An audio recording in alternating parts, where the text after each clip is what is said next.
살아계신 하나님 아버지, 감사와 찬송과 영광을 올려드립니다. 아멘. 오늘도 복된 한 날을 저희들에게 주시고 저희들의 생명을 연장시키시고 저희들의 발걸음을 하나님의 은혜의 보좌 앞으로 옮겨주시니 인도하시니 하나님 아버지 감사합니다. 아멘. 아버지 하나님, 오늘 하루를 시작하며 하나님 앞에 찬송과 기도와 또 말씀을 전하고 들음으로 예배드림으로 시작하는 한 심령들과 속한 가정 위에 성령 하나님께서 이 시간 꼭 필요한 은혜로 말씀으로 임하셔서 오늘 하루를 살아갈 때 말씀과 동행하고 하나님과 함께하는 그러한 복된 한 날을 살아가는 저희들 모두가 되도록 주여 인도하여 주옵소서. 아멘. 이 시간 말씀을 전하고 듣겠사오니 성령 하나님, 전하는 종의 입술과 모든 심령의 귀한 마음을 주장하여 주옵소서. 아멘. 예수 그리스도 이름으로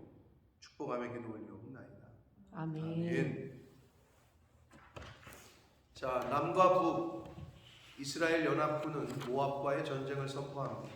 결정적인 계기는 북이스라엘에게 지배를 받고 있던, 그래서 조공을 바치던 모압이 아합 왕이 죽자 틈을 노리고 기회를 보다가 이 부대 왕인 요람 왕이라고도 하는 여호람 왕 때에 드디어 한마디로 독립을 선언하게 되는 거죠.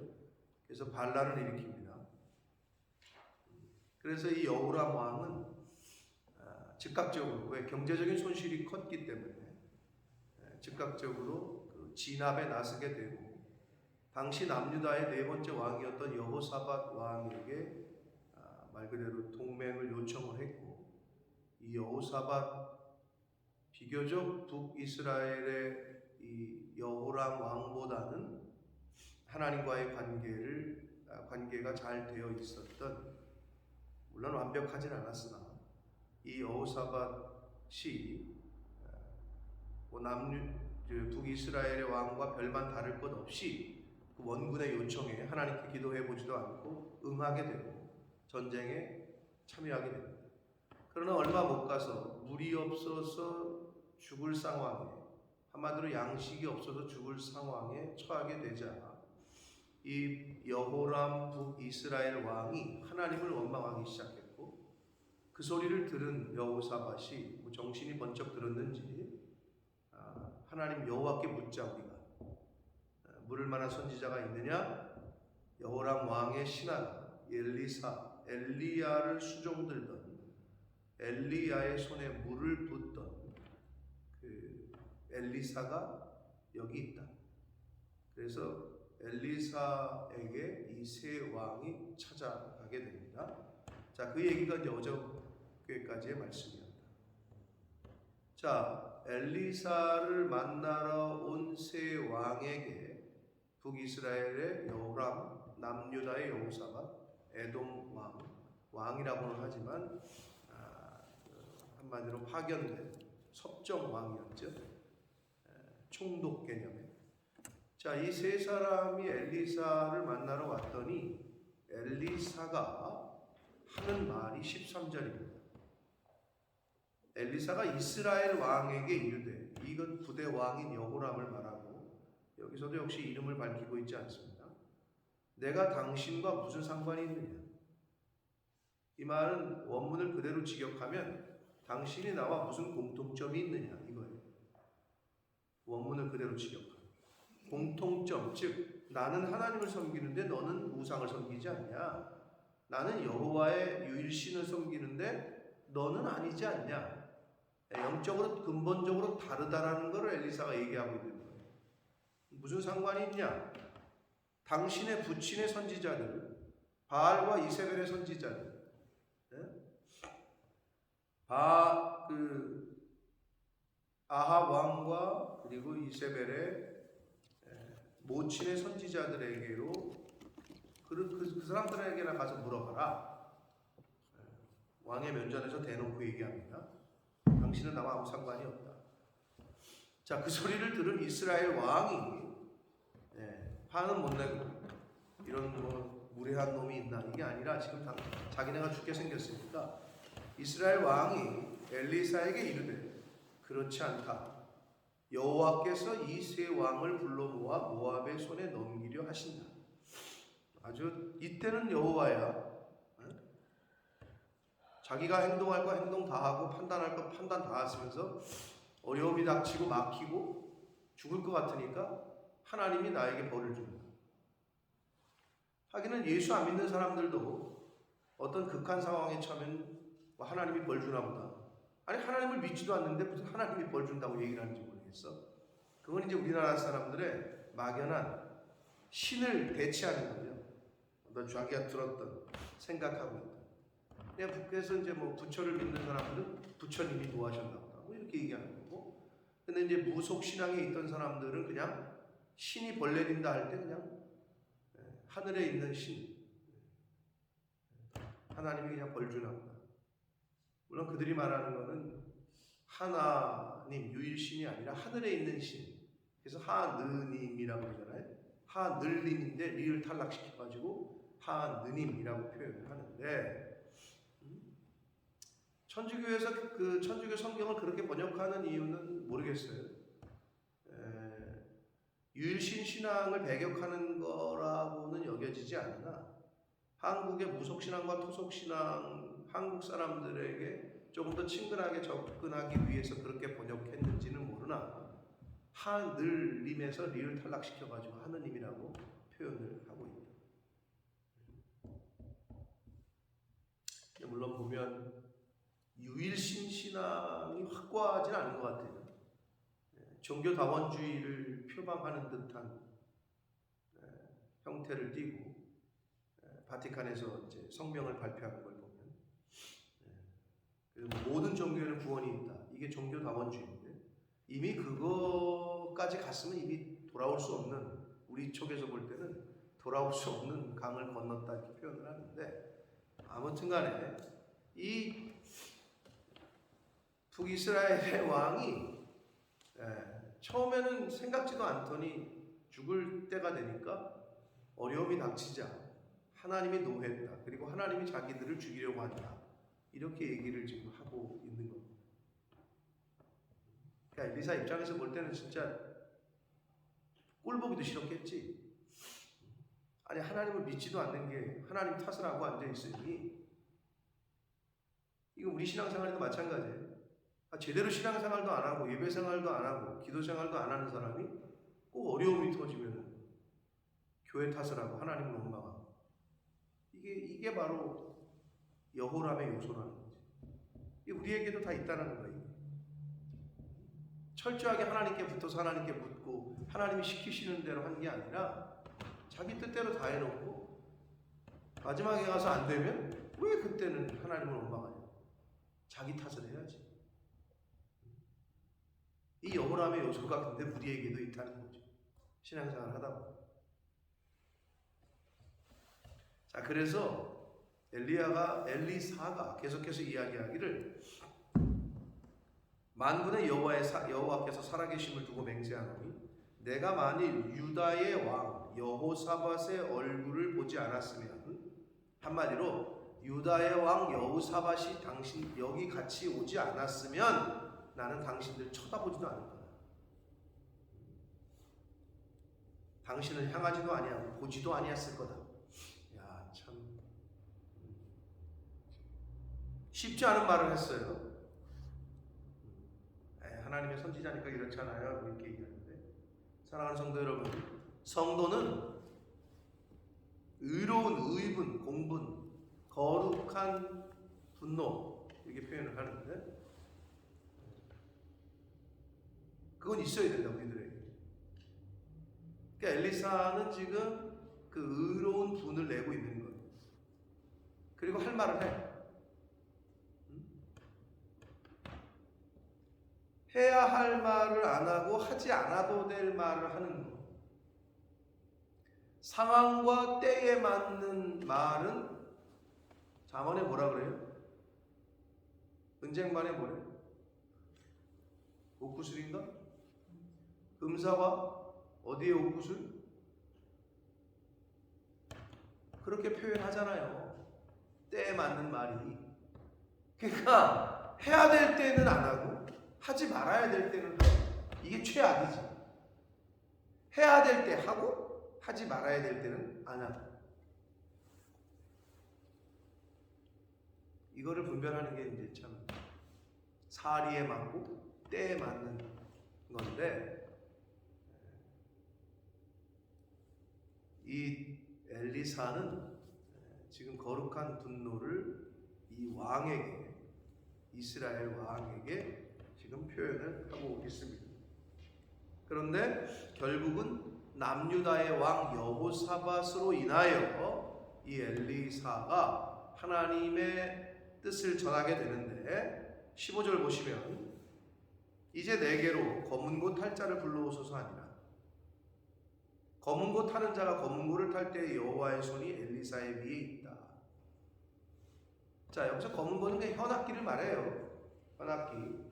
우리가 흔히 아는 우리나라 악기인 검은고, 가야금 이런 꼭 그게 아니라 줄이 달린 현악기를 말해요. 그럼 여기서 엘리사가 왜 갑자기 검은고를 요청했죠? 갑자기 검은고가 왜 나오는 거예요? 그리고 이 검은고의 역할은 뭐예요? 검은고를 탈 때에 하나님의 여호와의 손이 엘리야 위에 임했다고 그러잖아요. 이게 무슨 의미 같아요? 왜 엘리사가 검은고를 요청했어? 여러분 생각은 어때요? 하나님을 찬양하려고. 찬양하려고. 이 상황에 지금 찬양하려고. 뭐 그럴 수도 있죠. 또 다른 분 없어요? 왜 엘리사가, 이은희 성도님 아시는 것 같은데, 왜 엘리사가 검은고 타는 사람을 요청했죠?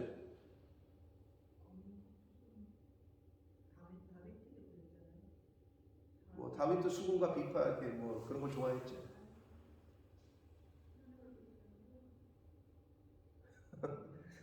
비슷한 얘기, 하나님 찬양하려고? 아니, 그러니까 하나님의 손이 검은고를 타고 나서 하나님의 손이 임했다고 했잖아요, 엘리사에게. 그러니까 어떤 기도처럼 이렇게 하나님을 찾는 방법, 방편으로. 예. 뭐 그렇게도 해석할 수 있습니다만은, 이 앞뒤 정황상 이 검은고를 탄 거는 엘리사가 굉장히 분해 있었어요. 거룩한 분노이긴 하나 우상을 숭배하는 이 북이스라엘의 여호람 왕을 뭐라 그랬어 앞에서? 여호사밧 남유다 왕이 아니면 난 당신 향하지도 않는다. 당신에게 말을 섞는 게 아니라 당신은 쳐다보지도 않을 거다. 근데 여호사밧 왕 때문에 지금 내가 이렇게 그래도 얘기하고 있는 거다 이랬잖아요. 그리고 뭐라 그래? 당신은 당신의 선지자들에게나 가라. 분이 있었다고. 거룩한 분노이긴 하나. 그러면 여러분, 악기는 분노를 가라앉히는 데 도움이 됩니다. 결국은 엘리사는 이 악기를 통해서 분을 가라앉히고 그리고 하나님 앞에 기도를 하는 거죠. 그러기 위해서 검은고 탈자를 불러오라고 하는 거예요. 그래서 여러분, 실제로 사람들이 긴장을 하거나 어떤 운동선수들이, 박태환이도 그렇고 운동선수들이 꼭 뭐 정찬성 UFC 권투 막 싸우는 거 여러분은 보신 적이 없을 텐데, 우리나라에 유명한 정찬성 선수라고 있는데 한마디로 뭐 싸우는 거야. 그거는 완전히 진짜 UFC라고도 하는데 킥복싱처럼 막 하는 건데, 꼭 나올 때 음악을 꽂고 나와. 왜 그래? 긴장하니까. 이 마음을 이렇게 가라앉히기 위해서, 평안을 유지하기 위해서. 비슷한 개념이에요. 이건 뭐를 우리에게 주는 계시성이 뭐냐면, 여러분, 우리가 찬양이라는 게 하나님께 영광을 돌리는 도구이기도 하나, 우리가 찬양을 들을 때 어떻게 됩니까? 마음이? 헤비메탈 음악을 들을 때랑 느낌이 비슷합니까? 그렇지 않아요. 마음이 캄해집니다. 이렇게 집중하게 하는 요소도 있고. 근데 여기서는 이제 악기를 연주를 하는 거는 하나님 앞에 들어가고 나의 어떤 이게 좀 떠 있고 약간 혈기가 나 있는 거룩한 분이긴 하나, 그 감정을 추스리고 하나님께로 나아가게 하기 위해서 엘리사가 검은고 탈자를 요청한 거예요. 그래서 찬양은, 여러분, 음악은 그런 힘이 있어요. 분명히 음악에는. 근데 아무 음악이나 들어서는 안 돼요. 자, 찬송가로 우리나라의 어떤 정해진 어떤 기관에서 선곡을 해가지고 뭐 찬송가 편찬위원회에서 찬송가로 집어넣었죠. 선곡이 된 곡들. 근데 옛날 어르신들은 어떤 생각이 있었냐면 이걸 구분을 해버려. 찬송가 아닌 거. 그래서 교회에서는 찬송가만 부르래. 그리고 찬송가에 뽑히지 않은 것들은 부르지 말래. 이런 교회들도 있었어요, 옛날에.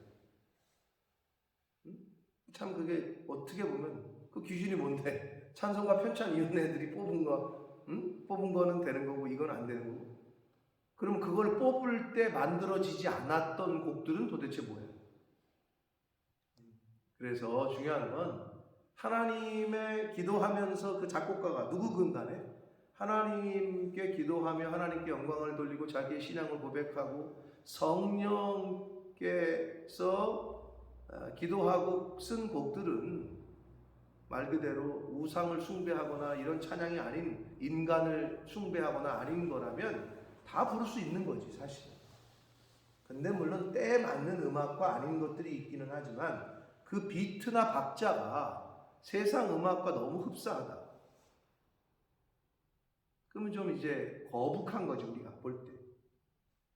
예를 들어 목사님이 나올 때 이렇게 뭐 목사의 신분을 뜻하는 웨슬리 칼라나 넥타이를 안 매고 티셔츠에다가 청바지 입고 나가서 설교한다. 여러분 어떠세요? 김현수 권사님 어때요? 제가 다음 주부터 청바지 입고 설교한다. 괜찮으세요? 괜찮으시다 그랬어 분명히. 여러분 어때요? 괜찮죠? 괜찮아요? 중요한 건 말씀입니다. 자, 그런데도 한국교회에서는 아직도 용납이 안 되는 교회가 많을까요? 아니면 요즘 추세 많이 바뀌고 있어요. 아니 그렇지도 않아요. 아무리 바뀌었어도 기본적인 모든 교회는 목사님들은 정장을 입습니다. 넥타이들 많이 안 하신다던데. 넥타이 많이 안 하는 교회는 10%도 안 될 겁니다. 아직도 말 그대로 미국의 빈야드 처치나 이 프리 처치나 하는 곳, 뭐 여기 시티게이트 처치 가서 예배 드려보셨죠? 우리 박 권사님. 거기 설교하시는 분들 정장 입고 나서 넥타이 메고 하던가요? 거의 안 하죠. 거의 그런 교회들이 있어요. 그러면 중요한 건 뭐냐? 물론 복장이 중요한 건 아니야. 물론 구약시대에는 있을 수도 없지. 앞에 다네스는 제사장은 에봇이라는 걸 입었으니까 구별돼요. 그러나 그게 본질이라고 말하기는 어려우나 거북함을 줄 수 있기 때문에 안 하는 것 뿐인데 아무튼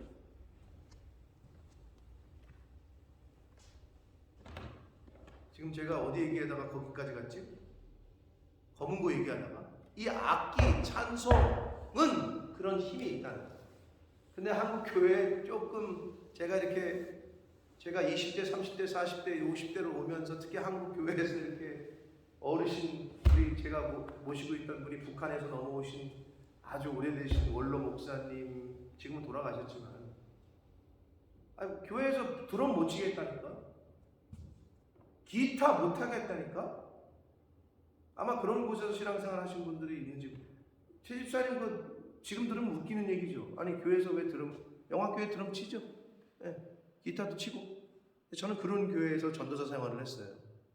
온리 피아노, 옛날에는 오르겐, 풍금 같은 느낌. 근데 오르간은 비싸잖아. 그러니까 피아노는 오케이야. 근데 절대 다른 악기는 안 돼. 제가 전도사로 갔을 때만 해도 그랬어. 그래서 어떻게 해? 항상 시대에는 개혁자들이 필요하잖아요. 그래서 제가 전도사를 갔을 때 막내였거든. 제가 총대를 맸지. 그런 목사님인데 그런 교회인데 거기다가 제가 초청 CCM 당시에 가수들을 불러가지고 찬양 집회를 해버렸지. 한번 그러고 나니까 그 다음부터 교회에서 드럼 치게 됐고 기타 치게 됐고. 저희 교회가 어떤 교회였느냐? 전도사 시절에 내가 몇 번 얘기했을 거야. 한여름에 더 죽겠는데 전부 다 긴팔 와이셔츠를 입고 있는 거야. 그래서 나는 합리적이지가 않다. 그래서 제가 어느 순간 반팔 입고 출근을 했어. 반팔 와이셔츠를 입고 넥타이를 안 맨 것도 아닌데 근데 나한테 선배 전도사님들이 부르더니 너 왜 반팔 입고 왔냐는 거야. 목사님한테 혼난다는 거야. 아니 왜 더워 죽겠는데 반팔 입으면 어떠냐고. 그때 목사님이 들어오시다가 보더니 아무 말도 안 해. 그 다음부터 선배 전도사님들도 반팔을 입기 시작했지. 제가 약간 그런 건 있었어. 응? 이건 합리적이지가 않다. 그리고 이거는 성경에 일배되지도 않는 것 같은데, 여러분 반팔 입으면 거룩하지 않은 건가? 반바지도 아닌데. 제 집사님 듣기에는 지금 어색하시죠? 아니 그게 왜? 요즘은 공무원들도 여름에는 넥타이 안 매고 출근하잖아요. 그래서 그 다음부터는 어떻게 했냐? 시대가 바뀌니까 역시 목사님 넥타이도 안 매지 말라고. 나중에는 여름에는 신방 갈 때나 매고 평상시 근무할 때는. 영화교회도 그러시죠. 목사님들, 전도사님들 넥타이 정장 입고 출근해요. 네, 그건 그래. 네. 음악은 여러분 찬송가 이 편찬위원회가 이 찬송가를 통일 찬송가 만들고 새 찬송가를 정하기 이후에도 얼마나 많은 좋은 곡들이 쓰여지고 있는지 몰라요. 하나님의 많은 사람들에 의해서. 그러면 모든 게 불려지면 돼요. 그럼 그 찬송을 통해서 하는 역할은 뭐냐? 우리의 마음에 하나님의 영이 성령이 임하는 데 도움이 되고 이 통로의 역할을 하죠. 하나님께 영광을 돌리는 것도 영광을 돌리는 거고, 고백적이고 회개적인 찬양을 통해서 내가 하나님께 나아가는 데 도움을 줍니다. 이제 그런 게 음악이라는 거예요.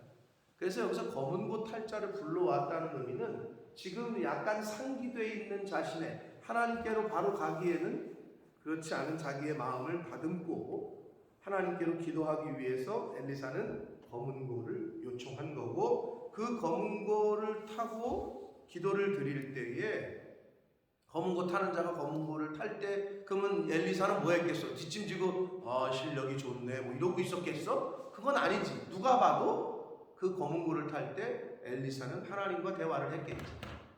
기도를 할 때에 여호와의 손이 엘리사 위에 임했다라고 성경은 말하고 있는 거예요. 그게 그 검은 고의 역할이었다는 걸 제가 얘기하기 위해서 말씀을 드렸고, 자 그러면서 이제 하나님의 말씀을 전합니다. 엘리사가 이르되 여호와의 말씀이 이 골짜기에 개천을 많이 파라 하셨다. 17절 여호와께서 이르시기를 너희가 바람도 보지 못하고 비도 보지 못하되 이 골짜기에 물이 가득하여 너희와 너희 가축과 짐승이 마시리라 하셨다. 자 지금 세 왕이 엘리사를 왜 찾아왔어요? 물이 없어서. 이 물이 지금 계속 이 스토리에 이끌고 있는 모티베이션이야. 물이 없어. 물이 없으면 죽잖아. 한마디로 죽을 것 같으니까 하나님께로 온 거야. 인간은 자기가 죽을 것 같으면 신을 찾아. 그게 뭐야? 그게 미신을 믿는 사람들의 또는 기본적인 인간의 욕구야. 그러나 우리 크리스찬들은 그 정도는 넘어서야 된다 그랬어요. 하나님을 섬기고 하나님과 관계를 하는데 그 세상 믿지 않는 사람들이 그냥 미신 믿듯이 죽을 때가 되니까 신을 찾고, 이건 아니잖아. 우리는 그래도 이 새벽 성도들은 하나님과의 인격적인 관계 가운데. 그런데 여호람은 그냥 딱 그 정도야. 하나님 찾지 않다가 죽을 것 같으니까 신을 찾아. 그러니까 그냥 지푸라기도 잡듯이 엘리사를 찾아온 거죠. 그걸 엘리사가 아니까 너는 그쪽으로 돌아가라 이렇게 얘기했던 거예요. 자, 근데 여기서 물을 하나님 주시겠대. 그러면서 한 말씀이 골짜기에 개천을 많이 파래. 여러분 그 가뭄에 딱딱한 개천을 이렇게 땅을 파기가 쉽지 않은데 여기서 주는 계시성은 뭐냐? 아니 무슨 지금 뭐 바람도 안 불고 하나 비올 증상도 안 보이는데 땅을 왜 파래? 골짜기를 왜 파래? 개천을 이걸 왜 해고 앉아 있어야 돼? 이렇게 순종을 안 하면 그 복을 받지는 못해. 기본적인 거야. 내 상식으로 지금 환경에 아니 이걸 왜 하는지 지금 이건 딱 이거야. 그럼 여러분이 신앙생활 하실 때도 딱 그런 게 있어. 아니 목사님이 지금 왜 이걸 이렇게 하라고 하지? 아니 사모님이 이걸 지금 왜 이렇게 하라지? 라는 생각이 들 때 딱 그 오도야. 지금 바람도 불지도 않고 하나 비올 증상도 없는데 개천을 많이 파네. 쉬워요? 쉽지 않아요? 쉽지 않은 오도란 말이야. 명령이란 말이야. 네. 그게 여러분에게 명령이 떨어졌으면 어떨 것 같아요? 그런 비슷한 하나님의 말씀이 임할 때에도 우리는 어떤 훈련이 돼 있어야 되느냐? 내 생각과 내 의지와 내가 볼 때 합리적이지 않고 내가 볼 때 합리지. 뭐가 합리야? 하나님이 합리적. 하나님이 합리 그 자체야. 근데 우리 인간은 내 생각, 내가 기준 하는 데에서 벗어나면 이건 아닌 거야. 이런 생각이 있는 거지. 개천을 많이 파래. 이게 좀 우리가 읽을 때 그냥 그렇지. 그 당시 사람들로 봐서는 이건 무슨 말도 안 되는 소리인 거야. 물 한 방울 없어가지고 좀 죽게 생겼는데 땅을 왜 파래? 그것도 많이. 그런데 파기 시작해. 그럼 어떻게 됩니까? 말씀에 순종하면 기적을 경험합니다. 아멘. 순종 안 하니까 기적을 경험 못 하는 거예요. 성경은 그게 기본이에요. 여러 성경 어디를 펴도 그 얘기야. 기적을 경험하는 사람들은 나만 장군의 이야기가 그거 아니야. 저 물에 가서 씻으라니까 나만 장군이 열받아가지고 그러니까 신하가 오히려 말려. 아니 저 선지자가 무엇을 해도 시키면 할 거 아니었냐. 근데 좀 가서 씻으라는 게 뭐 어렵냐. 그러니까 누구를 어떤 부하를 두느냐. 어떤 대한민국 대통령 선거가 내년 3월 10일인가 그렇다는데 9일인가. 대통령은 혼자 되는 게 아니야. 주변에 킹메이커들이 있어. 보좌관들. 네? 그 사람들이 똑바로 못하면 어떻게 해? 측근이 말썽을 피잖아? 될 사람도 떨어져. 어제 그제 이제 국민의당 야당에서는 윤석열 씨가 후보로 결정이 됐어요. 국회의원 한 번 안 한 사람이 우리 정치 역사상 영선이야. 검찰총장 출신이 갑자기 급부상을 해가지고 지금 됐더라고요. 근데 이제 저는 그 두 사람 이재명 씨와 윤석열 씨보다도 주변의 측근들이 어떻게 하느냐에 따라 성패가 달라. 최측근들이 똑같아. 나만 장군이 막 그러니까 열받아서 저기 뭐 저렇게 저런 말도 안 되는 얘기를 시키냐고 하니까 부하가 그런단 말이야. 아니 저 사람이 뭘 해도 했으면 할 거 아니었냐. 찾아왔을 때는. 그러니 가서 좀 씻어라. 그래서 병이 낫게 되는 과정이 이제 좀 있으면 나옵니다. 몇 장 넘어가면. 파라니까 파는 거예요. 하나님이 파라 그러면 파는 거예요. 그래서 결국은 그렇게 순종했더니 짐승들과 본인들 다 먹고도 남는 물을 하나님 주셨어요. 그런데 여기서 엘리사가 하는 말이 이것은 하나님 보시기에는 작은 일이다 라고 18절에 말해요. 이건 아주 적은 일이다. 없는 곳에 물 내리는 건 적은 일이다. 여호와께서는 모압 사람도 당신의 손에 넘긴다. 그래서 하나님이 여기서 엘리사를 통해서 주시는 물의 이 상징성은 뭐냐면 첫째로 사람과 짐승을 먹이기 위한 물. 이게 엘리사가 말한 이건 적은 일이야. 이 정도 가뭄에 물 내리는 거 하나님 보실 땐 적은 일이야. 근데 또 그럼 어떤 역할을 하느냐? 이 물로 인해서 결국은 북이스라엘과 남유다의 이스라엘 연합군이 승리를 얻는데 결정적인 역할을 하는 것이 물이에요. 여러분 읽었지만 모압 사람들이 아침에 불어난 물이 흘러가는 걸 볼 때 햇빛에 비친 물 그리고 흙에서 이렇게 진흙 같은 게 벌겋게 물이 갑자기 불어나니까 땅에서 진흙 같은 게 섞이니까 이 아침에 정신이 들 깬 모압 사람들이 착각을 하게 돼. 햇빛이 비치니까 저거 피다. 저것들 지네끼리 싸워가지고 다 죽였구나. 왜 그러느냐? 왜 그렇게 생각할 수 있느냐? 여러분 성경을 읽을 때 이제 단면을 읽으면 그게 이거 뭐 말 같지도 않은 얘기야. 근데 왜 말 같으냐? 당시에 이 에돔 지금 북이스라엘 남유다 한쪽이 더 에돔은 이제 그 섭정 왕이라 그랬어요. 이스라엘에 파견된. 그러니까 에돔도 모압처럼 지배를 받고 있었던 거지. 근데 아무튼 모압이 반란을 일으켰는데 에돔도 시시때때로 반란을 일으키려고 하고 있었을 때야. 그러니까 모압 왕과 모압 사람들은 그걸 알고 있었어. 그러니까 이 전쟁하다가 지내 힘드니까 이것들이 서로 치고받고 했나 보다. 라고 충분히 생각할 당시의 정치적인 상황이었다. 모압이 반란을 일으켰던 것처럼 에돔도 반란을 늘 일으켜야지 하고 있었어요. 그래서 사실 모압과 에돔은 이 전쟁 이전에 서로 관계가 좋았다고. 그러니까 모압이 그걸 알아. 근데 피 같은 게 보이니까 쟤네들이 서로 지금 자중질환이 일어났구나 라고 충분히 생각할 개연성이 있는 거지. 하나님은 그 물을 통해서 당장 필요한 사람과 짐승도 살리셨지만 그 물을 통해서 이스라엘이 전쟁에서 즉 모압이 헷갈리게 하는 수단으로 지금 사용을 하고 계신 거예요. 그래서 이스라엘이 전쟁에서 이기게 되는 결정적인 역할이 바로 이 물의 역할입니다. 성경은 지금 우리에게 그걸 얘기하고 주고 있는 거고, 자, 그래서 아침이 되어 소재 드릴 때에 물이 에돔 쪽에서부터 흘러와 그 땅에 가득했다.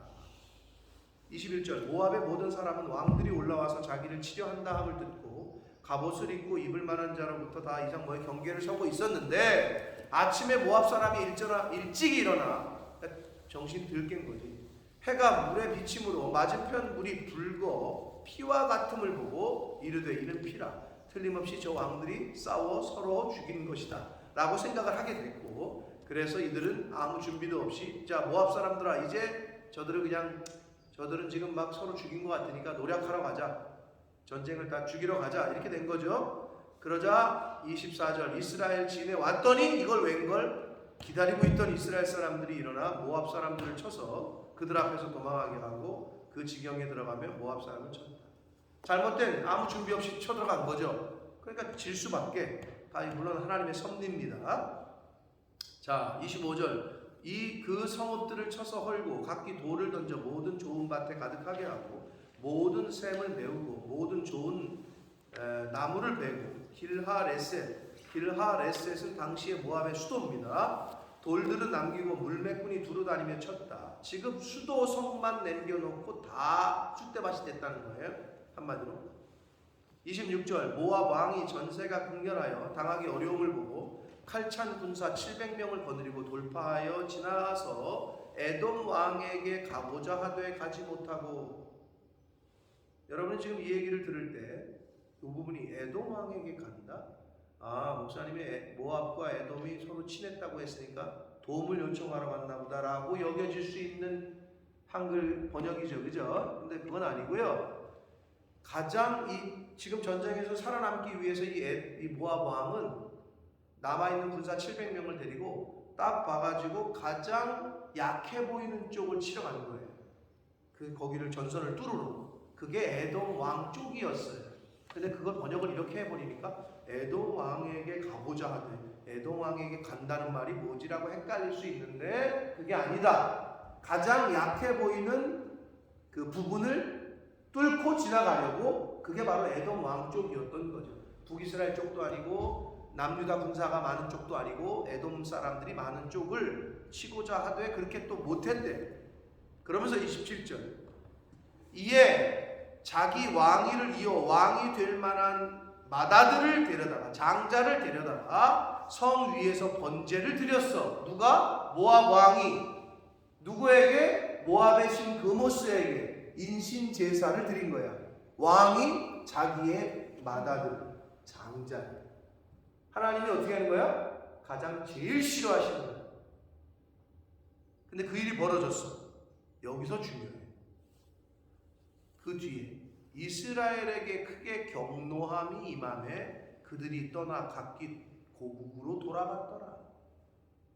이 부분이 이제 여러분이 그냥 읽으시면 해석하기가 어려우십니다. 이게 무슨 말 같으세요? 여러분이 읽으실 때. 아니 모압의 왕이 자기 맏아들 번제 드렸는데 이스라엘에게 경노함이 임했다.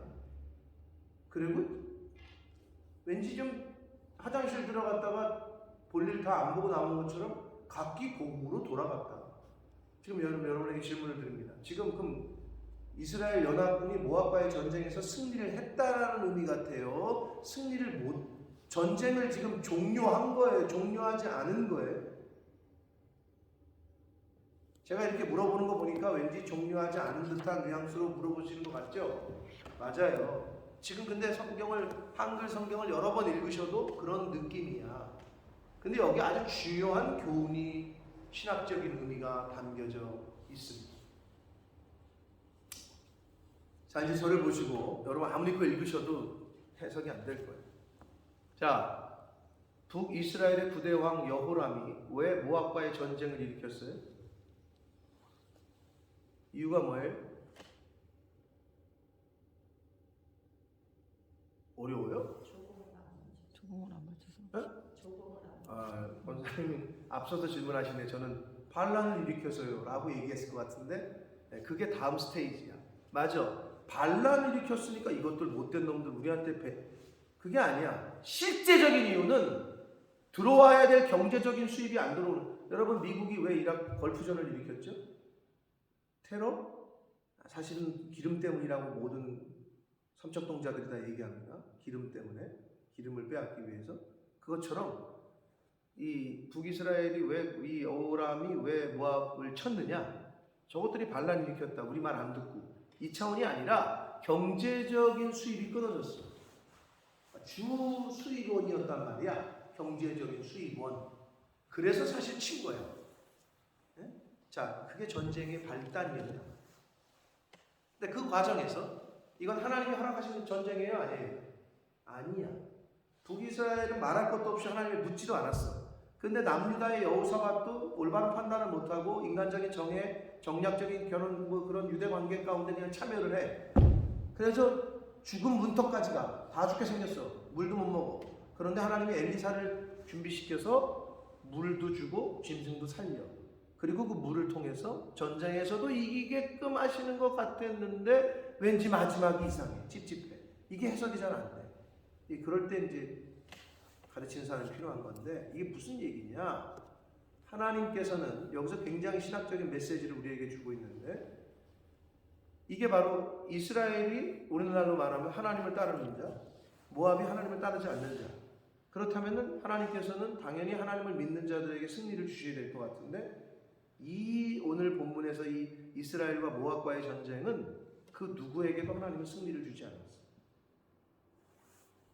물론 잘못한 북이스라엘과 남유다의 여호사밧 왕도 잘못을 했기 때문에 하나님이 징계적인 차원에서 어렵게 하시다가, 그럼에도 불구하고 남유다의 여호사밧 때문이 아니라 근본적으로 거슬러 올라가면은 사무엘상 7장에 있는 다윗 언약 때문에, 다윗의 위를 끝까지 지키겠다고 하신 그 언약 때문에 살리셔, 일단. 그런데 모압과의 전쟁에서 승리를 주시진 않았어. 실제로 여기서 즉 수도 게할레셋을 완전히 정복하고 우상 숭배하는 그모스의 신상을 다 때려 부수고 나와 있지 않아. 그냥 돌아간대. 각각 고국으로. 하나님은 이스라엘 연합군에게 완전한 승리를 허락하지 않으셨고, 그냥 그 상태에서 누구도 승리하지 않는 상태에서 끝내시는 거야, 지금 전쟁. 그 이유는 바로 그거예요. 하나님께 묻지 않은 전쟁을 시작했고, 여호람은 말할 것도 없고 여호사밧도 하나님 보실 때에는 온전치 않았고, 하나님께 묻지도 않은 전쟁을 시작했다. 그랬는데 왜 그럼 이런 상황이 될 수밖에 없었느냐? 모압의 왕이 자기 아들을 번제로 불살라 죽였잖아요. 자기 신에게 바쳤어요. 두 가지 해석이 가능합니다. 그러면 모압 사람들, 군인들 입장에서는 어떻게 해요? 이판사판이야. 이제 자기 왕이 자기 아들을 불태워 죽이는데, 야, 우리가 마지막까지 최후 항전을 하자. 눈이 뒤집히는 거예요. 광기를 보였을 거라고 학자들은 얘기를 하고, 그런 가운데 두려움에 떨기 시작했어요, 이스라엘 백성들의 군대가. 근데 그게 어떤 두려움으로 임했느냐? 그 해석을 경노함이 이스라엘에게 임했다라는 말이, 저도 처음에는 이게 뭔가 해서 계속 찾아봤는데 현대인의 성경에서 가장 잘 번역을 했어요. 어떻게 번역을 했느냐? 이것을 본, 즉 모압 왕이 장자를 불태워 인신제사를 드리는 것을 본 이스라엘 연합군이, 하나님이 제일 싫어하는 걸 알아. 인신제사가. 걔네들 이스라엘 사람들이. 그 연합군이 자기들에게도 내릴 하나님이 이거 재앙을 내리시겠구나. 이 모압 왕이 이거 인신제사 드린 것 때문에. 그래서 자기들에게도 내릴 재앙을 미리 생각하고 겁먹고 두려워하여 자리를 떴다라고 현대인의 성경은 그렇게 번역을 했어요. 그게 원문에 좀 가까워. 뉘앙스. 그래서 이 모압 사람들 군인들이 광기에 젖었고 그 두려움에 야 저거 하나님께서 저 이스라엘 저 인신제사 드리는 것 때문에 이 땅을 저거 하게 하시겠다. 이스라엘 백성들이 그 질의 겁을 먹고 다복으로 돌아가는 거예요 지금 상황. 그래서 실제로 이때 모압을 완전하게 정복하지 못함으로 이 이후에 모압은 계속해서 이스라엘의 발목을 잡습니다. 그러면 하나님께서 왜 온전한 승리를 주시지 않았느냐? 바로 이것이 오늘날 저와 여러분에게 주시는 교훈인데, 자, 하나님이 항상 이스라엘의 편이라는 전통적인 믿음에 도전을 주는 그러한 이 본문인데, 하나님은 당신의 뜻을 따르는 자와 함께 하시고 또 그 사람을 통해서 역사하시고 그리고 하나님의 뜻을 수행하는 자들을 보호하시는 분이신 건 맞습니다. 엘리사라든지 여호사밧이라든지. 그러나 하나님의 백성이라는 호칭을 가졌다고 해서 하나님은 무분별한 도움을 주시거나 좋은 결과를 주시지 않는다는 것을 오늘 본문에서 잘 보여주고 있는 거예요. 다시 말씀드려요. 하나님의 자녀라고 해서 무분별한 도움이나 그리고 좋은 결과를 허락하시진 않는다. 인간의 뜻에 의해 시작된 전쟁이었고 그리고 모압 왕의 가증한 인신 제사와 함께 통분함으로 끝맺어진 전쟁의 귀결을 통해서 하나님께서는 당신의 뜻과 상관없이 행해지는 그리고 당신의 뜻과 상관없이 행하는 자들에 관해서는 그가 이스라엘에 속하였건 아니면 이방인이건 누구도 누구의 손도 들어주시지 않는다는 것을 오늘 본문을 통해서 교훈을 해 주시고 있는 거다. 하나님은 사람의 의도대로 조정되거나 좌지우지 되지 않는다는 것을 오늘 본문에서 잘 보여주고 있다는 거예요. 이 부분이 굉장히 중요한 신학적인 포인트입니다. 그래서 이스라엘 연합군은 이긴 것 같은데 이긴 게 아니에요. 수도를 점령하지 못했고 완전한 우상도 타파하지 못했고 그냥 그 마지막 인신제사를 드리는 모습을 보고 겁이 나가지고 여러 가지 추측을 합니다만 학자들도 그 광기에 젖어 있는 그 마지막 죽을 각오라고 덤벼드는 그들 때문에 두려웠는지 하나님께서 아무튼 이스라엘 백성들 군인들을 각기 그냥 집으로 돌아가게끔 그냥 그렇게 했다. 그래서 이 부분이 바로 하나님 뜻과 전혀 상관없는 전쟁을 일으켰던 이스라엘 백성들. 물론 하나님의 백성이긴 하나 이게 오늘날 저와 여러분에게 주신 크리스찬이라고 해서 하나님이 무조건 좋은 결과를 얻게 하시고 도움을 받게 하시는 것은 아니다라는 거죠. 그럼 어떻게 해야 돼? 철저하게 하나님께 묻고 준비하고 기도하고 하는 자세가 필요하다는 거예요. 세상 사람들은요 하나님하고 상관은 없지만 세상적으로 아주 철저하게 준비를 해. 사업을 할 때 뭘 할 때. 그럼 우리는 뭐야? 그런 그 정도가 안 된다면은 믿음이라도 있어야 된다. 믿음이라는 카드를 들고 하나님에게 붙들려 있어야지. 그래야 세상하고 맞짱을 뜨지. 세상 사람들의 이 저기를 감당을 못해요. 치밀함을. 바로 그거를 오늘 이 북이스라엘 연합, 남유다 이 이스라엘 연합군과 모압과의 전쟁에서 주시는 교훈이라고 할 수 있겠습니다. 그래서 이스라엘 연합군은 모압을 완전히 정복하지 못한 채 철수를 하게 됩니다. 그러면 또 다른 측면에서 여호람의 입장에서 그러면은 전쟁을 일으킨 이유는 뭐라고 그랬어요? 경제적인 이유 때문이었잖아요. 근데 여러분이 느끼셨는지 모르겠지만 엘리사를 통해서 예언을 하나님이 하실 때 뭐라고 했냐면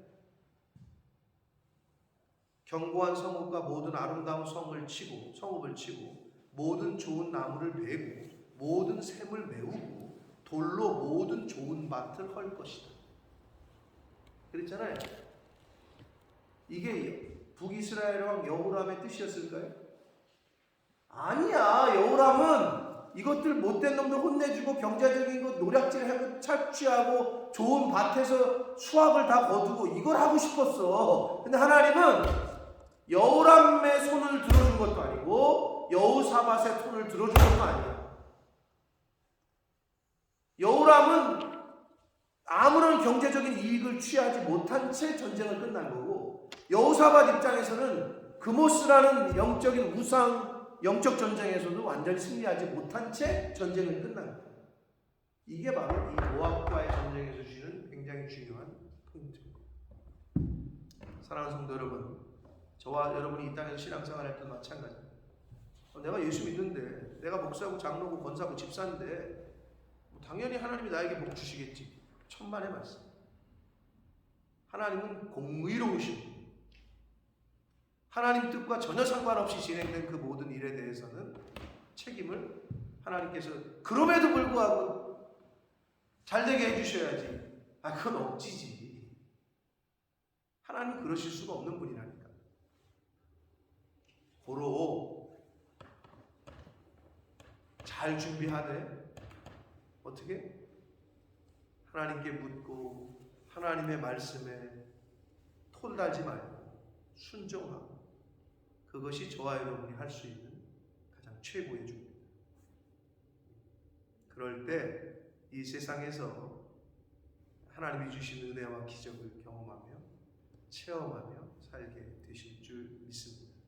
아멘. 자, 오늘 이 3장에서 이스라엘 연합군과 모압과의 전쟁에 주신 그 가슴에 잘 새기시고 오늘이라는 현재를 살아가는 저와 여러분 영적 전쟁을 해 나가실 때에 그리고 세상 사람 이 세상에서의 어떤 전쟁과 같은 삶을 살아가실 때 승리하고 이기며 살려면 어떻게 해야 되는지 첫째는 순종이고 또 믿음으로 하나님께 계속 묻고 하나님의 인도하심을 따라 쫓아가는 것.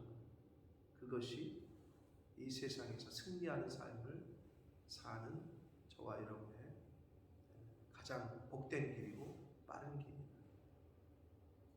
그렇게 사시는 저와 여러분 되시길 예수 그리스도 이름으로 축복합니다. 아멘. 살아계신 하나님 아버지 감사와 찬송과 영광을 올려드립니다. 아멘. 하나님의 은혜로 오늘도 생명을 주셨고 새날을 허락하셨고 저희들의 발걸음을 아버지의 집으로 은혜의 보좌 앞으로 옮겨주셨습니다.